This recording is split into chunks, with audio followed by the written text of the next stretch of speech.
Hello, you're listening to Kopi Time, a podcast series on markets and economies from DBS Group Research. I'm Taimur Beg, Chief Economist. Welcome to our 44th episode. We are into the second month of 2020 with new leadership in the US and continued struggle to overcome the pandemic. To get a sense of the economic policy agenda of the new administration and the outlook from Washington, D.C., we have with us a veteran of US and international economics. Mark Sobel is U.S. Chairman at Official Monetary and Financial Institutions Forum, better known as OMFIF.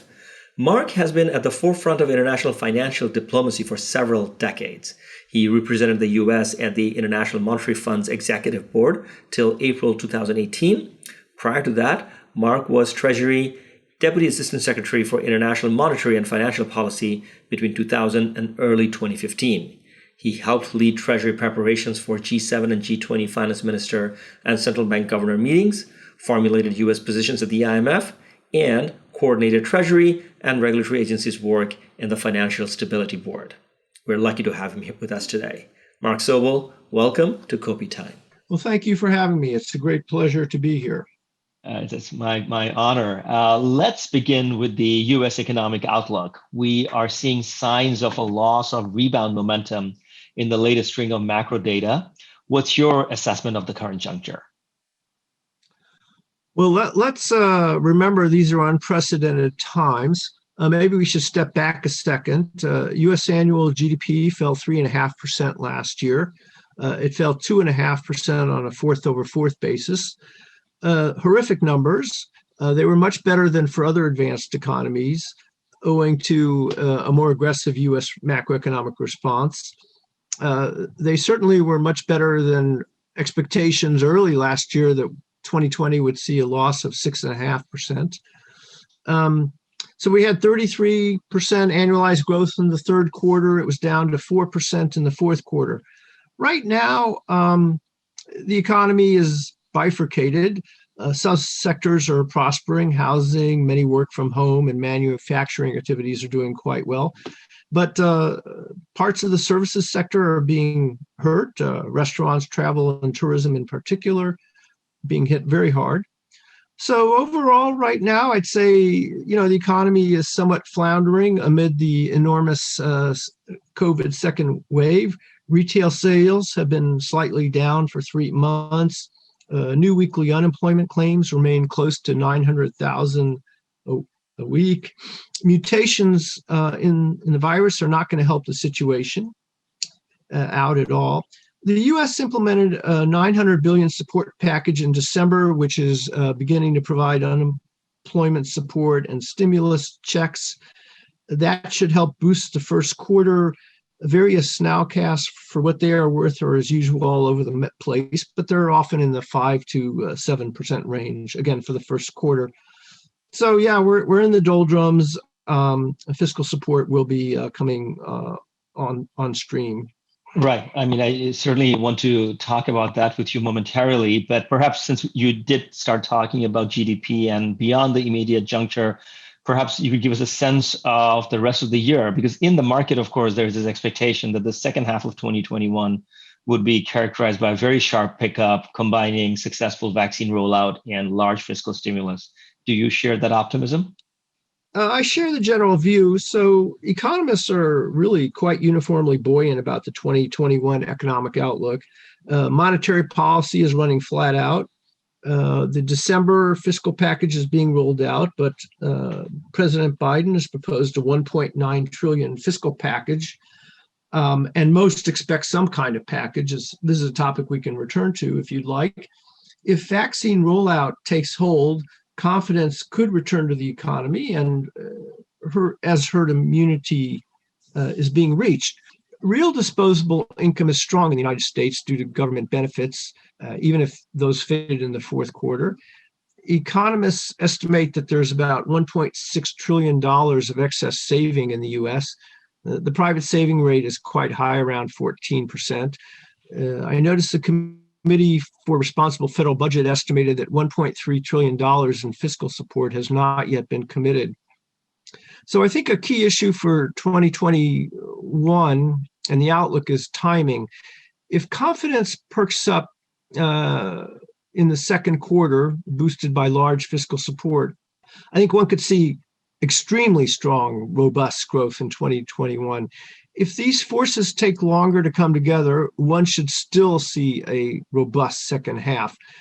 Based on how soon one expects these forces to gel, forecasts vary. I've seen a range of 5 to 8% annual growth for America this year, with those in the 6.5 to 8% range, basically thinking things may start coming together in the second quarter. So we'll have to see. But the basic point you made about a robust second half, I think, is a legitimate way to look at it. Mark, I want to talk about the fiscal outlook in a second, but I just want to get a sense from you. The loss of momentum in late 2020, would you attribute it entirely to the resurgence of the virus, or you think that, as you were talking about timing, that some of the stimulus that should have been in place, say, early in the fourth quarter were not, and that perhaps also contributed to the loss of momentum? I think it's both. Okay, so on the Biden rescue bill, can you give us a sense of the measures that are almost certainly likely to pass and measures that are proposed but could face challenges? Well, nobody has a crystal ball on American politics, so so that is not easily done. And as you know, they're hashing it out as we speak. So to step back, Biden proposed a $1.9 trillion package. Many analysts expect a plus or minus $1 trillion package to make it through Congress. As I said, it's all being fought out as we speak. It's anybody's guess. Now, Biden signaled that he'd like to try and pass a bill with bipartisan support, but also that he and the Democrats won't preclude using more aggressive parliamentary maneuvers to push through the bill. Republicans and some centrist Democrats are signaling that the proposal, some 9% of GDP, coming on top of December's package, which was about 4.5% of GDP, that's just too big. You saw yesterday some Republicans proposed a $600 billion package. The key feature is a proposal to send $1,400 stimulus checks to families at an estimated cost of around $465 billion. So this would be on top of the $600 stimulus checks that were passed in December. These stimulus checks would go to a family headed by one person earning up to $75,000 a year and a couple earning up to $150,000. Children as well could get them. So many have observed that this is poorly targeted. I think there's a decent chance there could be $1,400 checks, but I think the proposal can be far better targeted and the total cost scale back. I do expect that to happen. The Republicans' proposal was for $1,000 checks, I should add. State and local support of $350 billion is proposed. Now, the Republicans often argue that many cities are run by wasteful Democrats. The last package did not have state and local support.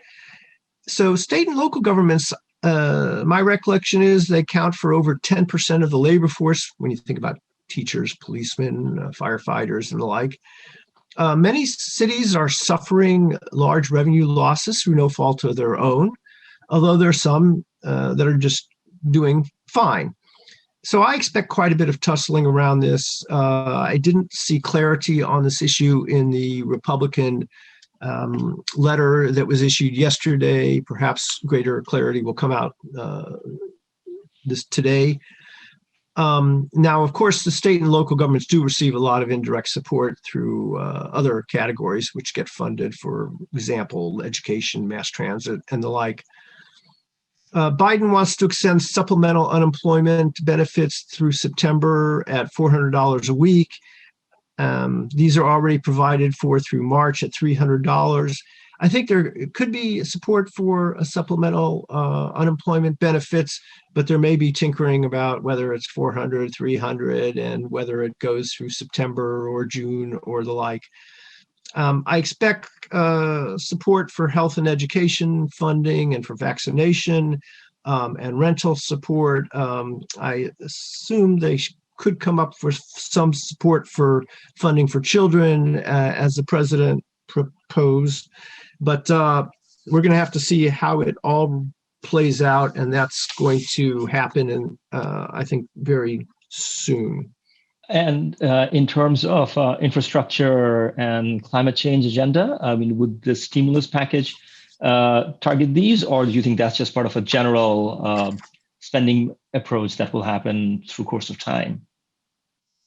So Biden's team signaled that this first bill they're calling the America Rescue Plan, I think. And I think that they have in mind a next bill, which they call the America Recovery Plan.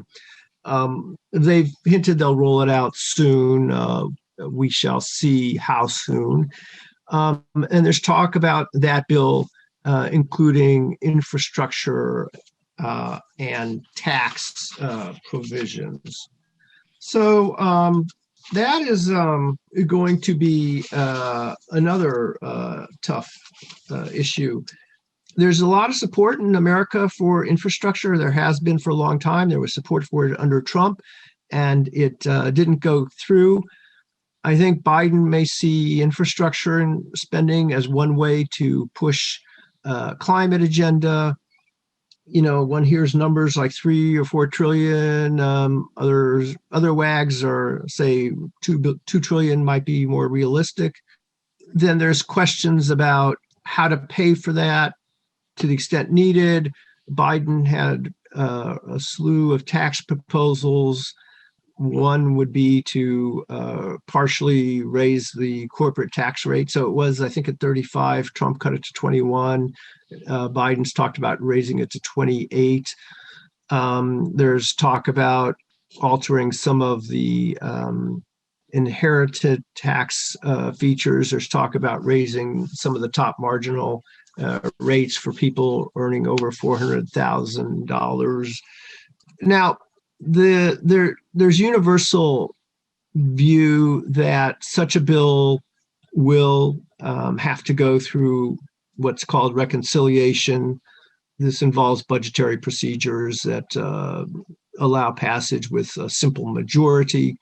So we will have to see, but I think that's going to be the next chapter after the rescue package. I think there's a decent chance that they will get movement on infrastructure. I don't think that much will be done in the realm of taxation, even if reconciliation is used. I mean, they should be able to get maybe something through, but it won't necessarily be a day in the park. Mark, earlier when you were talking about the checks, whether it's 600 or 1400 or whatever it is, that there is a line of criticism that they are poorly targeted. Given the way U.S. fiscal transfers work, is there a better way of targeting those checks? You know, a two-income household earning $149,000 with 2 children, and the individuals are employed.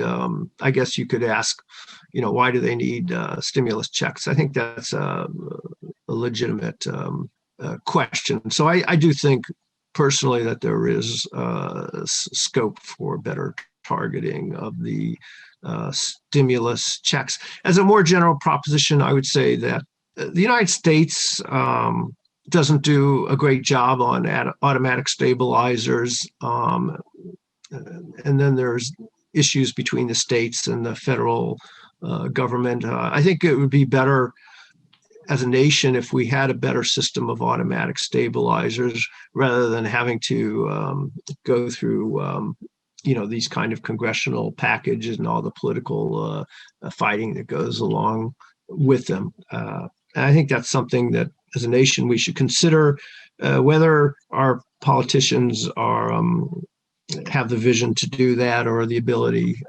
to find consensus is another question. That's right. I mean, I think the federal system of the U.S. itself is a bit of a complicating factor. I mean, back in the days when I used to work at the IMF, we would talk about means testing for any sort of transfer program, but that was a very heavily data dependent endeavor where you would have to be able to target households and have good tax data and income data from them in a single database, and then you would be doing the targeting. I suppose in a federal system like in the US, even though you do have federal tax data available, it's probably not as straightforward as the way, for example, the Indonesians or the Brazilians do it.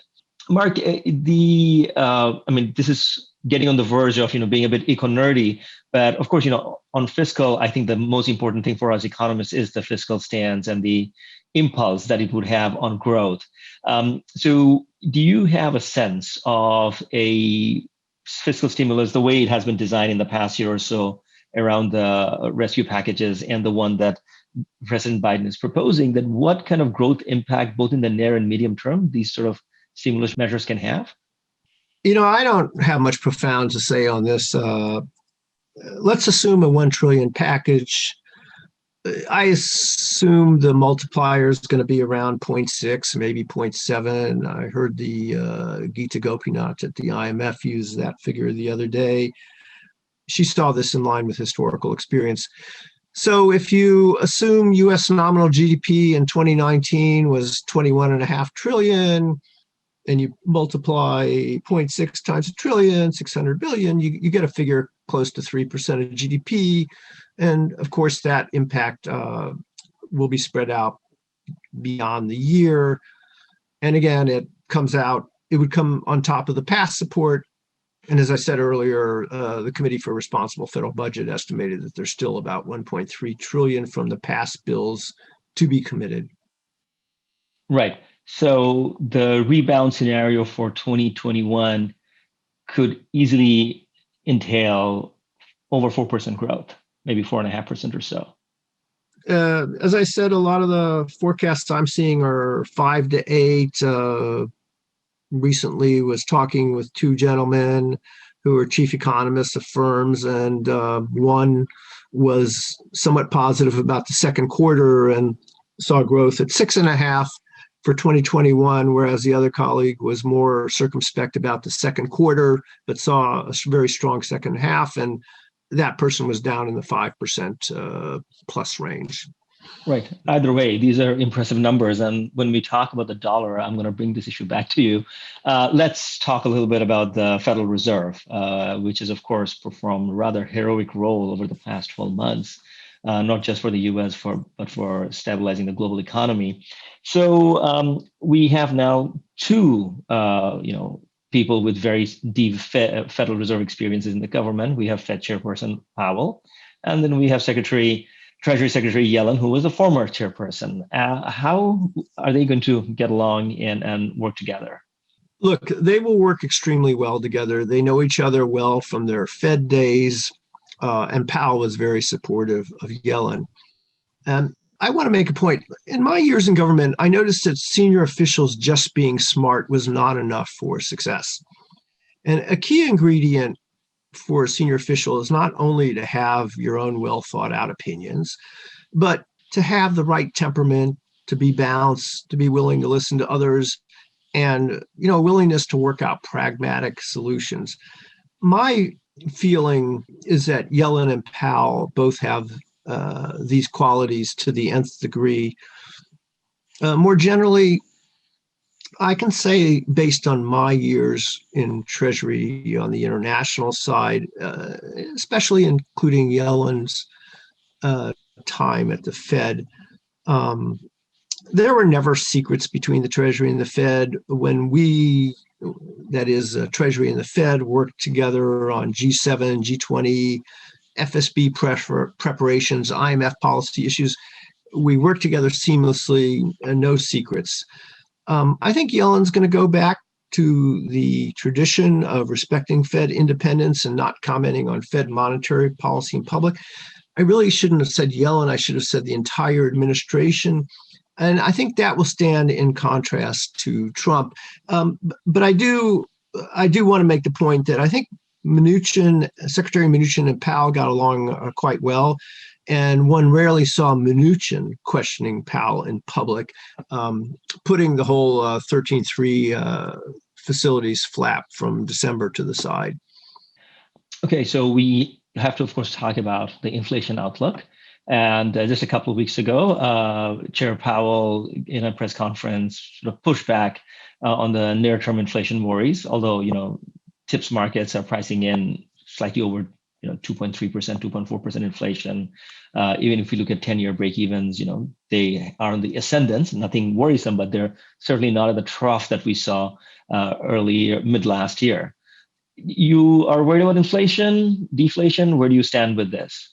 My view is that the U.S. economy has huge slack. Unemployment before COVID was under 4%. We're now at 6.7%. Including broader measures of underemployment, 12%. Labor force participation is down. I've read statistics that GDP is 5% down from trend. Inflation has undershot for nearly a decade. Inflation expectations are well anchored, unfortunately at too low a rate. Rents are a key component of the CPI. They're down. Now, one can also muse about excess global supply, creating global disinflation and weighing on the U.S. price outlook, as Powell did in his recent press conference. In the past, it was said that the China shock exerted such a force. I do think that even as the U.S. recovers, there's plenty of slack around the world. I expect Chinese growth rates to subside as the economy ages and moves towards more of a consumption, services-driven economy rather than heavy investment. Europe and Japan will take longer than the U.S. to get back to trend. So I'm basically support what Powell said. Now, on the other side, I could well imagine there could be upward price pressures from supply chain problems in the near term. Those are unlikely to be enduring, and the Fed will look through these. Of course, the Fed has adopted its new flexible average inflation targeting framework, and Rich Claridis' statement that the inflation would have to be above 2% for a year before rate tightening could be considered is quite significant. So I think that Powell was right to push back, and especially in the context of sending the message that the Fed is deeply concerned right now about maximum employment and that the Fed's going to remain highly accommodative. Right. I mean, I really appreciated a point that Powell had made. I think it was a little more than a year ago, that the link between keeping rates, low and a high pressure economy, to borrow a phrase from Yellen, was that toward the end of the business cycle, you see people who are really disadvantaged, come from disadvantaged backgrounds, and have disabilities get employed. And the job of any government agency is to sort of ensure that that late cycle recovery is stretched as much as possible, as long as inflation doesn't pick up. And I'm sure those sort of considerations would come back too.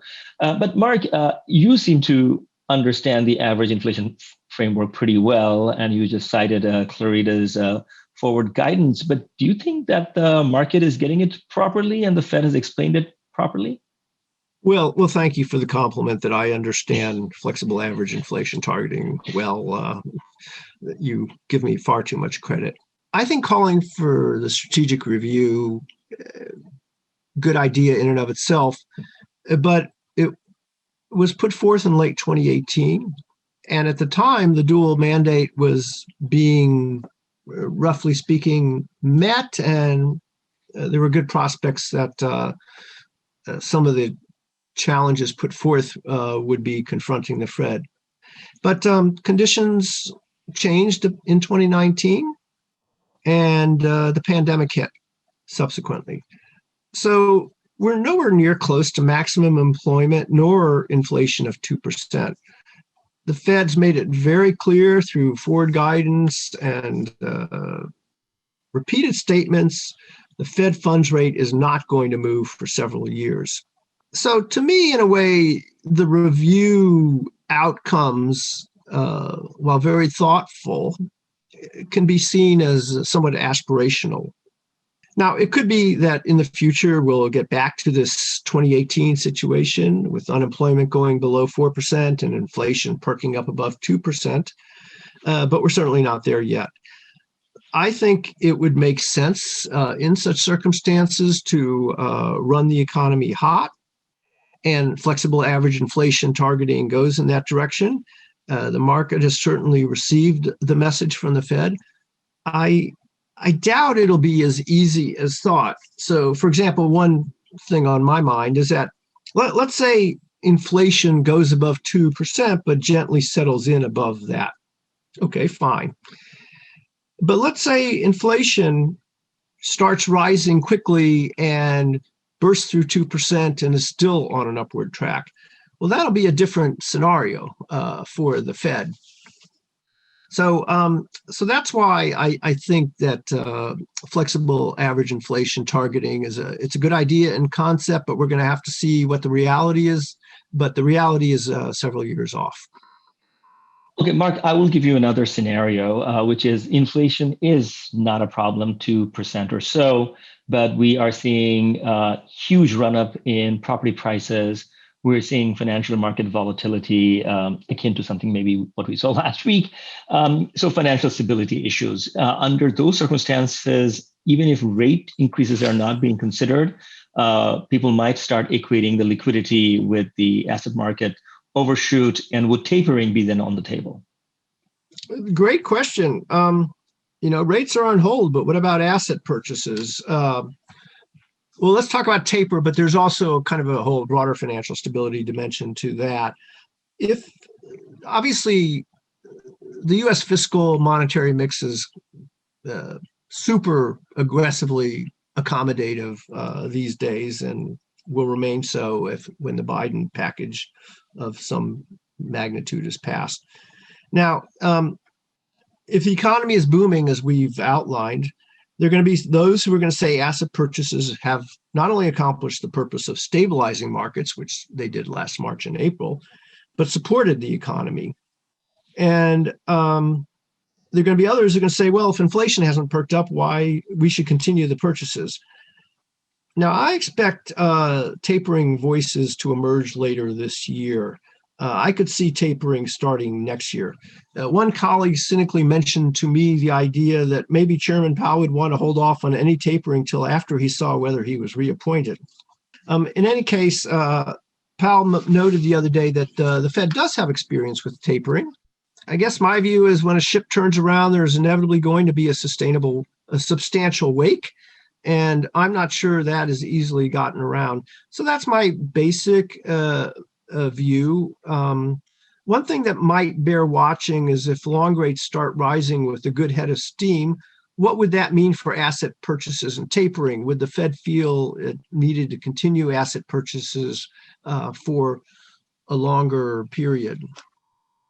Right. But if indeed yields start rising and questions about the Fed taking capital losses on its portfolio come up, would that be a political football with politicians, especially on the right, try to jump on that the Fed is being irresponsible? A good question. This is certainly, people haven't worried all that much about the Fed making losses. In fact, the Fed's been making humongous profits and turning them over to the Treasury in recent years. There have been more attacks on the Fed as it's such a prominent and visible force in the United States. But I think it is respected as a technical institution. We'll have to see where the debate heads. I do worry that the Fed may come under the spotlight more in the coming years if there are worries about fiscal dominance, or the Fed has to come in to keep yields down in some kind of yield curve control situation. But that's really not today's problem. Right now, the focus is let's deal with the pandemic. Right. Speaking of today's problems, are there any specific financial stability issues you have in mind that worry you? Let me comment on that. This is an issue of broad interest to me, given some of my past roles following financial stability concerns and working on the Financial Stability Board issues for the U.S. So, look, after the GFC, the global financial crisis, we did a good job on bank capitalization, liquidity, leverage, et cetera. You can have debates about whether it was enough or not, or what's happened in recent years, but the systemic banks so far have weathered the COVID storm well. Now, the banks are in the Fed's domain. by tackling banks, it was inevitable that activity would gravitate towards non-banks. Non-banks were a huge terrain, but indeed it appears that some non-bank activity in March of last year related to money market funds, corporate bonds, ETFs, risk parity trades, etc. These got out of whack, perhaps reflecting too much leverage and interconnectedness in the financial system.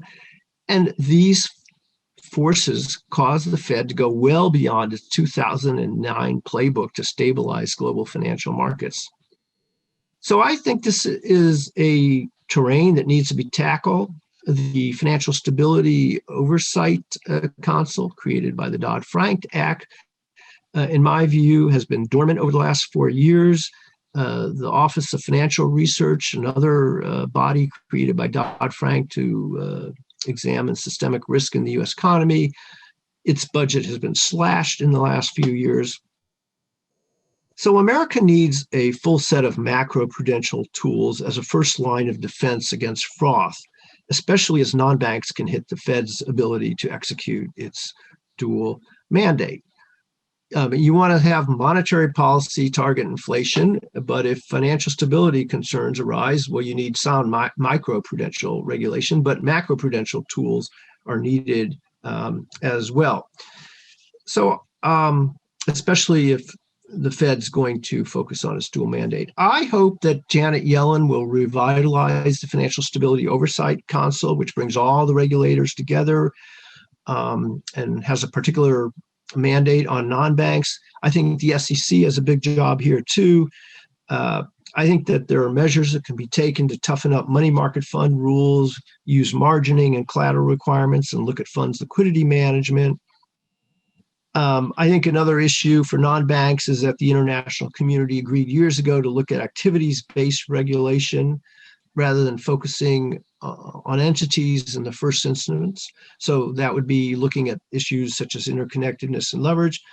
And that's a sensible argument, but it shouldn't preclude an entity focus. And I don't know what it means concretely to conduct activities-based oversight. So I think that needs substantial fleshing out. Now, everybody's fixated right now on GameStop and Reddit boards and that like. That isn't my focus per se, but I do think that those issues raise a number of market conduct issues in the U.S., especially pertaining to retail investors. And I fear that we will perpetuate a view that financial markets can be seen as a rigged casino, and I don't think that's good for American financial markets. No, I fully concur. I think that some of these developments, rather obvious, but have sort of still put together, have sort of crept on regulators, whether it is, sort of commission-free trading or, deep democratization of finance, and then, how institutions play versus how individuals play. I think this is one of those examples where it's sort of, woken everybody up. But it doesn't seem like, whether the SEC or others have any specific play in mind in dealing with this volatility that we saw last week, which was extraordinary that, at a time when the market sells off by 2-3%, VIX goes to the highest you've seen since the global financial crisis. I want to switch to one of your pet areas, Mark, which is exchange rates. Saw a piece you wrote recently entitled Don't Overplay the Dollar's Decline in 2021, as I'm sure you know that you are at the other end of the bet because the market seems to be uniformly bearish the dollar. Walk us through the circumstances in which we can see a rebound of the dollar and also against which currencies. Well, thank you. Only a fool thinks he knows where exchange rates are headed. But since I so enjoy you and I'm so honored to be on your show, I am going to be foolish. So you're right. There's a lot of bearishness. A few weeks ago, it was really quite pronounced. I think it's ebbed a bit lately. I didn't really understand it. I think that a lot of the journalists get very excited about something, the Bloomberg Dollar Index, the DXY. Right. I think you have to look at it.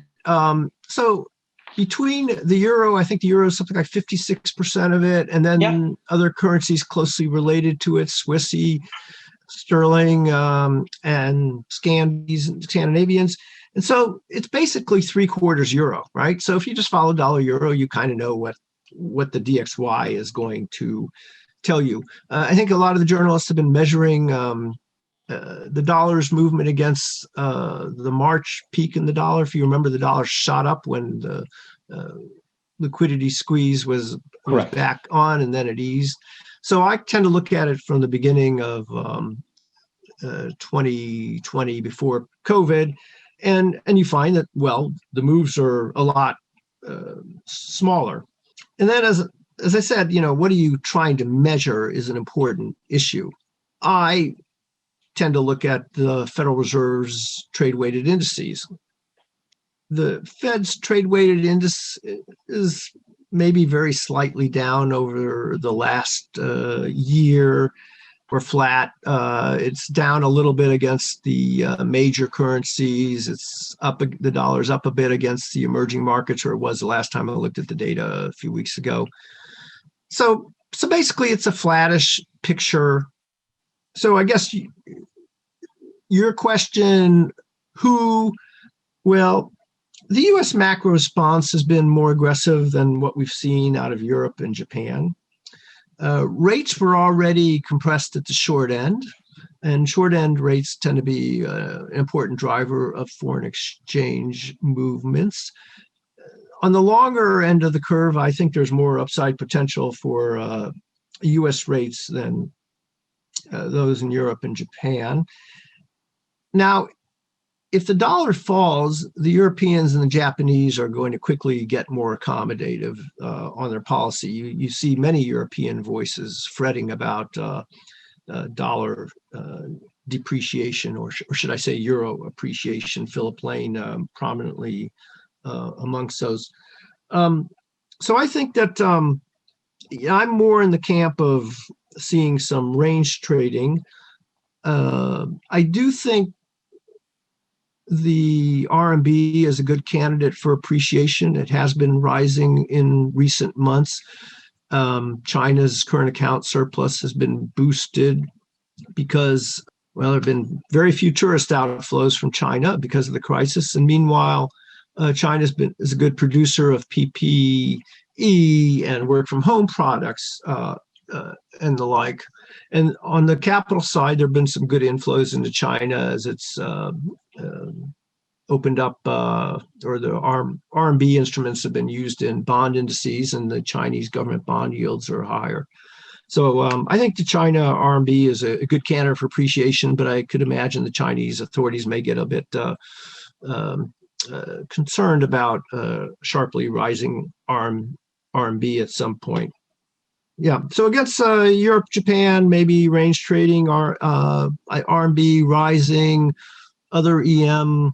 I think you have to look at the currencies per se. And then just one last point on currencies. I want to give Janet Yellen an A+ for how she handled the dollar questions in her confirmation hearing.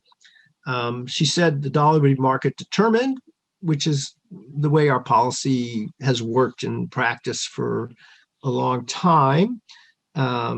She, in essence, reiterated G7 and G20 commitments by saying she did not condone in any way, shape, or form targeting of exchange rates for competitive gain. And she made the point that if there are harmful currency practices that are pursued by countries, she's going to be vigilant in pursuing those. So I think her messages were completely on target.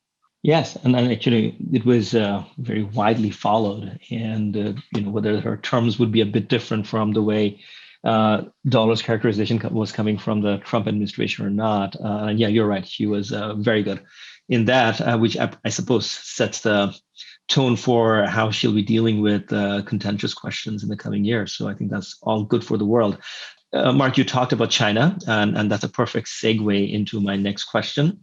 We are coming off 4 years of trade war, lots of tariffs, market access restriction, and there was also a phase one deal. Believe it or not, just a year ago, seems like a very long time ago. But we haven't seen much of a dent on bilateral trade balances. So was President Trump barking up the wrong tree? And how do you see Biden administration dealing with all these issues vis-a-vis China? Okay, so there's a widespread view across the political spectrum in the United States that China has emerged as a strategic competitor, It doesn't play by the rules, and we need to toughen up our approach. So there's widespread agreement. China unfairly forces technological transfers, that it excessively uses state capitalism and industrial policy and subsidies, that it violates intellectual property rights standards, etc. There are obviously concerns about national security and Chinese technological products and prowess. And then there are tensions around Taiwan, South China Sea, treatment of Uyghurs, etc. Trump's approach was highly confrontational, as you said. He quickly ended the comprehensive economic dialogue, which was followed on the heels of the strategic economic dialogue and strategic and economic dialogue that was pursued in the Bush and the Obama years. He resorted to tariffs. He focused on bilateral deficits and bilateralism and the trade balance. And he even declared China a currency manipulator when China didn't even meet the Treasury's own criteria for doing so. So I think Biden will be absolutely tough on China, but more tactically shrewd. I think his team will recognize the need to work with China where possible, such as on global public goods, health, climate, and global economic and financial stability. I'd expect they will want to talk to China about contentious issues and see where there is scope for progress. I think it'll be hard for Biden to climb down from the tariffs without some give on the Chinese side, even if China has shown it can live with higher rates. I don't see the entities lists going away. I think the Committee on Foreign Investment in the U.S., CFIUS, will remain prominent and continue to closely scrutinize Chinese transactions. So how to look tough at home, which he'll need to do for domestic political consumption, while effectively talking to China, will be a high-wire tightrope act. I think they'll also want to reach out to allies and to Southeast Asia far better than Trump did to try and help create more of a common front on China. I hope this isn't put to you as a choice between America and China. That said, I don't think rejoining TPP will be an initial high priority item for them because there's just a lot to be done at home, not only with the pandemic, but just sorting out diverse views in America about trade in general. Yeah, but Mark, I mean, I appreciate the focus of the current administration being on domestic issues and so on. But as you can see, that the rest of the world is not standing by. In the last couple of months, we have seen that comprehensive regional economic partnership getting inked in Asia and China being part of that. China is expressing an interest in joining the CPTPP. I just saw a couple of days ago now the UK wants to join it. So I would hope that, there'll be some degree of multitasking going on, that yes, focus on domestic policies, but it should not be just sequential and leaving this vacuum that, others will go ahead and fill. Mark, what about the tariffs? Are they going to come down this year or no? As I mentioned, I don't think that reducing tariffs or climbing down from them will be easy for Biden. I don't expect them to go up. Let me say that. But getting them down will require some amount of U.S.-China give and take and negotiation. And as I mentioned, I think the Chinese are willing to live with the tariffs as they are. So the question then is going to be, how can they find a win-win situation between the two of them that doesn't cause domestic political problems for Biden? So I think it's possible, but it's going to require some careful diplomacy, and it's certainly not one of the top priority items for the Biden team. High wire tightrope, as you so aptly said.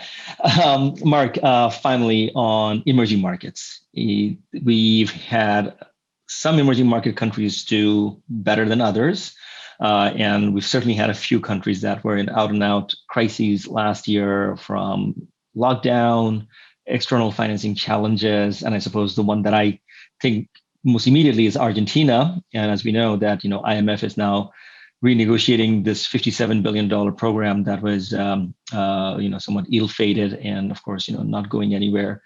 Will the U.S. Treasury weigh in on making the program work more forcefully than the previous administration? And other than Argentina, where are your sort of, worry points for EM this year? So let me break that question into two. Let me talk about EM and then Argentina. I have to say, I have increasingly a hard time talking about EM in general or as an asset class. So when I look at the data, the first question I always ask is China in or out of the data? Because China can swamp all the data. Right. And then I ask myself, is a country in Asia or Latin America, for example? And another question is, does the country have idiosyncratic weaknesses? So if you look at Southeast Asian countries, your region, these are countries that tend to have strong economic fundamentals and good buffers. Now, in Latin America, Mexico, Peru, Chile, Colombia do a decent job. Brazil has huge fiscal sustainability issues, but its debt is almost domestic, and it's almost all domestic. And the real floats, its reserves are huge. And then when I think of idiosyncrasy, it's hard to think about South Africa, Pakistan, Ukraine, and Turkey without thinking about their own homegrown vulnerabilities. I guess my bottom line is, with the Fed keeping rates low and commodity prices coming back, those are positives for EM in terms of their financing. But many EM, of course, have less macro space in advanced economies, less access to vaccines. So I see conditions improving, but not an easy situation. I'd expect Asia to do better than most of the emerging market world in general. Turning to Argentina, well, this is the quintessential idiosyncratic story. The Trump administration was highly supportive of Argentina. I fully expect the Biden administration to be so as well. I'd expect that the U.S. will closely monitor the IMF's negotiations with Argentina, and it will urge the two to find a respectable landing zone. And when the administration sees the landing zone coming into sight, it's going to urge both parties to get there and make sure that things don't go a cropper. I haven't been following Argentina's situation super closely, but if Argentina is racking up a large primary deficit and has limited financing opportunities, it may be hard for Argentina to avoid monetary financing, exchange rate depreciation, and high inflation. And then you throw in some of the difficult politics of Argentina, that any IMF program is going to have to be approved by Congress. It's a difficult situation. So I could see the fund getting put in a tough spot, especially as large Argentine repayments to the fund will come due starting late this year. Basically, I think there's a narrow path to the landing zone, and I, on balance, expect that path to be found, but I expect a good bit of Sturm und Drang in the process. Well, it would not be Argentina without that. Mark, I personally was the fiscal economist on the Argentina team back in 2006. And, it's the potential and the challenges of that country, that's just a very, very dramatic combination. Mark, maybe that's why you moved back to Singapore. Yes, but I do miss visiting Argentina, because the country does have abundance of riches and wonderful experiences to savor. Mark, this was such a terrific masterclass. I can't thank you enough, and on behalf of the listeners of Kopi Time, I again express our gratitude profusely. Well, I had a great time. Thank you for having me. Thanks to our listeners too. Kopi Time was produced by Martin Taki. Daisy Sharma and Violet Lee provided additional assistance. It is for information only and does not represent any trade recommendations. All 44 episodes of Kopi Time are available on YouTube and on all major podcast platforms, including Apple, Google, and Spotify. As for our research publications, webinars, and live streams, you can find them all by Googling DBS Research Library. Have a great day.